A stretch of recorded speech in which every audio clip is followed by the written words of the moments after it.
Alright, so a few days ago, I asked you to send me some Remielle team ideas so I could test on the creator server. And to the person that asked me to test the Yanagi Saf Remielle, I hope you have an amazing day, because I did test this team, and it's bad. But anyway, I've been testing Remielle for a few days already with a lot of these teams, and I decided to compile all of my findings, experience here on this video so you can have an idea of what you can expect when Remielle releases and you decided to pull her.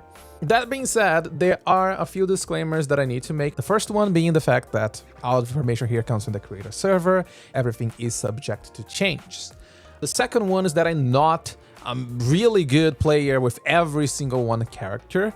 Specifically, I'm talking about Yanagi and Grace. I don't play them that much. I'm pretty sure that good players with these two characters are going to get better scores than me, so keep this in mind. All of these tests were done against Girta Blulu, which means that Velina teams are going to perform much better than non-Velina teams. There's also another reason for this, but soon you're going to understand why.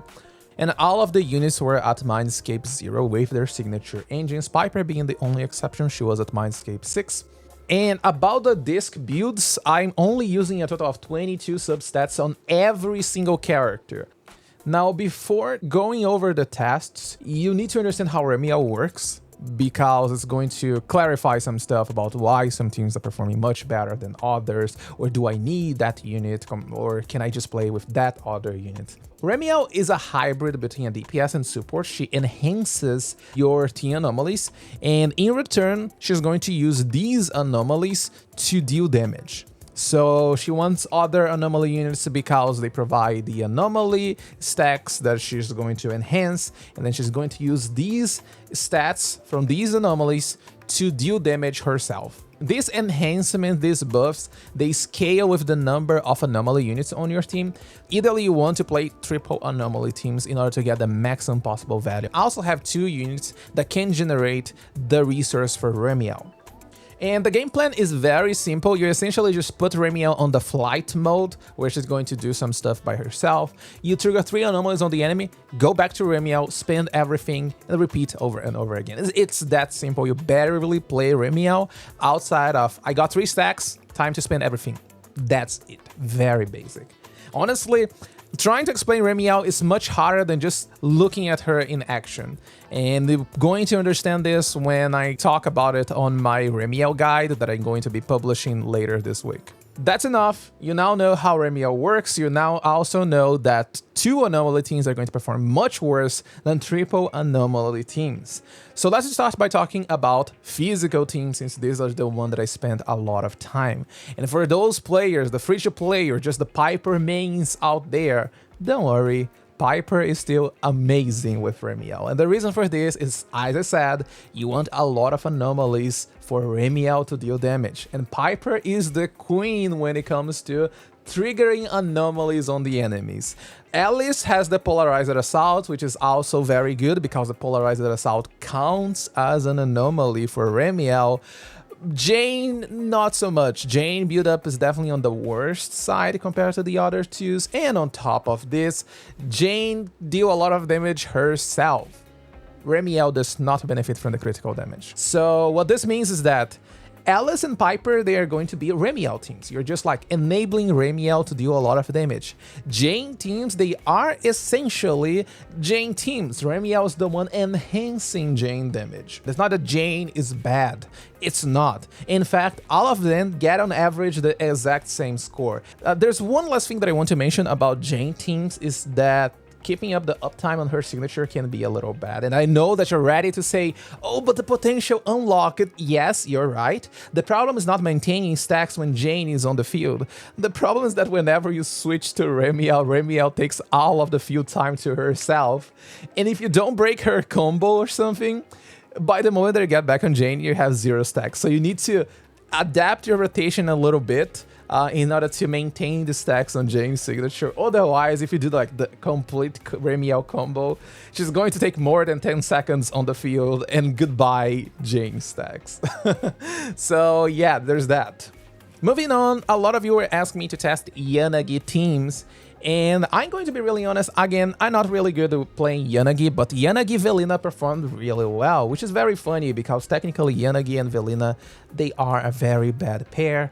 But since Remielle is enhancing the Wind Swept, and this means that the Polarity Disorder is also going to get extra value from the better Anomaly, Yanagi can do some considerable damage on this team. On other teams, you can notice that Yanagi is not performing that well. Could be gameplay issues, but I personally see this as a synergy issue. Remielle is providing a lot of damage improvement for Yanagi because of enhanced anomalies, which means enhanced polarity disorder, enhanced disorders as well. But what Yanagi is providing back to Remielle? Nothing much. The disorders are not going to give stacks for your Remielle, and on top of this, Yanagi build-up is definitely on a little bit on the lower side compared to some other units, such as Piper, for example. And just to get rid of the units that I don't know how to play, I want to talk about Grace, and my scores with Grace, they are very disappointing. It's definitely a gameplay issue, which is why I'm leaving you with the gameplay in the background. But if you know how to play, you're probably going to get a better score. That being said, Remielle and Grace is a very bad team against Gearstar Blulu. Keep this in mind, because Remielle cannot be on the field when she's on the flight mode, so you cannot switch to Remielle. And Grace has evasive assists. So if you're playing Grace Remielle on Gearstar Blulu, you need to adapt your rotation a little bit, and you need to bring Remielle back to the ground by spending her resource, but not going back in the flight mode. So you need to time everything properly in a way where you come back to the ground, you do all the parries, and then you go back in the air, and then you need to trigger 3 anomalies again just to have all your resources for the stun window. So it can get very complicated and very RNG because of Gearstar Blulu, Corruptive Barrier timing. And moving on, let's talk about Burnice, because I know that some of you love the Air Fryer team, Burnice Velina. It is a very fun team. This is actually the first time that I played this team ever, and I got 51,000 points. 0 experience with the team, and I got 51,000, which is pretty much the same score as my physical teams. And I put a lot of time on my physical teams, just so you know. I tried improving this a little bit further just to see if I could get a better score than my physical teams, but sadly, I had a lot of bad runs after this, and I decided to not spend time trying to optimize the Burnice Velina run. So I'm pretty sure that if you have a better Burnice, either on gameplay or just better build, you can get much better scores than what I did. That being said, if you remove Velina, things start to fall down a little bit. For example, people ask me to test Burnice Nangong. As I said, it's not going to be that good because Remielle wants 3 anomalies on the team. Just for you to have an idea, Burnice Miyabi perform better than Burnice Nangong. All the Bloom characters, they are pretty much going to benefit from Remielle. Vortex as well. These benefit from better anomalies. Now that I mentioned Burnice, Miyabi, some of you are probably thinking, okay, what about Miyabi and Remielle? Do they work together? No, they don't. It's actually very bad. The thing about Remielle is that she uses the anomaly stats from the anomaly to do damage. But the thing is that Miyabi stats for anomaly, they are pretty bad. You're not stacking anomaly proficiency that much on Miyabi. You're stacking your crit rate, your crit damage to do damage with your enhanced basic attacks. And if we're talking about a Miyabi and Velina teams, where Miyabi is usually played as a more anomaly unit, you build her with anomaly proficiency, you still want crit rate for the build-up rate. Crit rate has 0 value for Remielle. Build-up rate has 0 value for Remielle. And on top of this, Miyabi build-up on enemies is not that good. Vortex deals a lot of damage, but when it comes to the actual build-up from Miyabi, is a little bit on the lower side. So because of this, Remielle damage is going to be much lower than usual. The few rotations that you get with Remielle are also going to deal even less damage because Miyabi stats are not that helpful for Remielle. At the end of the day, you're basically just like using Remielle to enhance Miyabi damage with the attack buff, but that's it. Miyabi doesn't even make use of the anomaly enhancement because the shatter is a minimal portion of Miyabi damage. And speaking of ice and shatter, Promeia with Velina is insanely good. This is mostly, once again, because of a bloom and the fact that we're fighting Gearstar Blulu, which is wind weak. But still, they perform really well. The only problem is that really Promeia build-up was not that insane. And on top of this, when it comes to stun windows, both Promeia and Remielle, they are competing with each other, which can make your stun windows feels a little bit weird. But you can still like get 2 chains on your Promeia for the extra blooms. You can fit all of the Remielle combo, and you can still do some extra blooms with Promeia during the stun window. And since we're talking about blooms, might as well talk about Aria, and Aria is very good with Velina Remielle once again for similar reasons as Promeia. You're triggering a lot of blooms. Blooms on top of Velina Windswept means your blooms are dealing Windswept damage, which is good against Gears of Lulu. Again, same situation as Promeia pretty much. You also have an issue with your stun windows. So me personally, I use Aria ultimates outside of the stun window just to trigger a lot of blooms, because in the stun, it was very unlikely for me to get these blooms on it. So I was using Aria chain attacks 2 times to get the extra resources, some blooms, and then Remielle dealing also a lot of damage.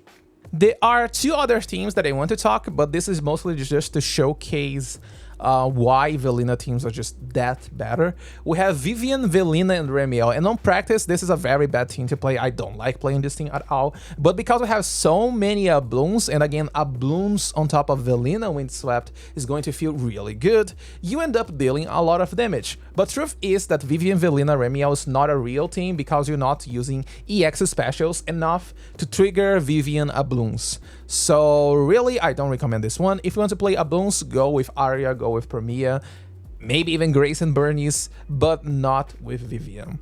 And the other thing that I want to talk about is Piper, Lucy, Remielle. As I said, Remielle wants triple anomalies on the team, right? And Piper, Lucy, Remielle surprisingly managed to get almost 20k, and this is Piper using Fusion Compiler. A really fun fact is that if I replace Lucy with Grace and do a total of 0 hits with Grace, 0 hits, 0 damage with Grace, I can clear using Fusion Compiler on my Piper. This is just to show how strong Remielle is when it comes to having 3 anomaly units on the team. So even without a proper team and pretty much just a dual clear, you can do this with Piper Remielle. So Piper enables Remielle to deal a lot of damage, which is very, very good. And one last thing, remember that I said that Velina has 2 reasons as to why she's good on these tests. The first one being that it's Gears of Lulu and it's Wind Week. The second one is Velina's signature. Remielle scales with Anomaly proficiency, and this means that Velina's signature is just insane value, because Velina's signature is enhancing your other Anomaly units, and Remielle is also using this to enhance the same Anomaly damage even further. Here I did a quick test using Piper, Velina, and Remielle, everyone using Whipping Gemini. I replaced only Velina weapon with her signature, Piper and Remielle with Whipping Gemini. Look at the damage difference. So yeah, it's a pretty massive weapon for Remielle, but again, it's not Velina herself, it's Velina's signature. If you are on the free-to-play side, even without Velina, Piper, Remielle is already a very solid foundation. Even better if you have Alice's signature. If you don't have Alice's signature, it is still fine. Okay, I think that's all I want to talk. And if you still have any questions about Remielle teams, then feel free to leave them in the comments down below. But some of these questions are probably going to be answered on the follow-up video that I'm going to be posting this week, which is the Remielle guide. So remember to subscribe if you want to watch it as soon as I publish. And if this video was helpful for you, please consider leaving a like. It helps the channel a lot. You can also send the questions in the Discord server, and I'll do my best to answer you as soon as I can. Anyway, thank you so much for watching this video. Have a beautiful day, and I'll see you next time.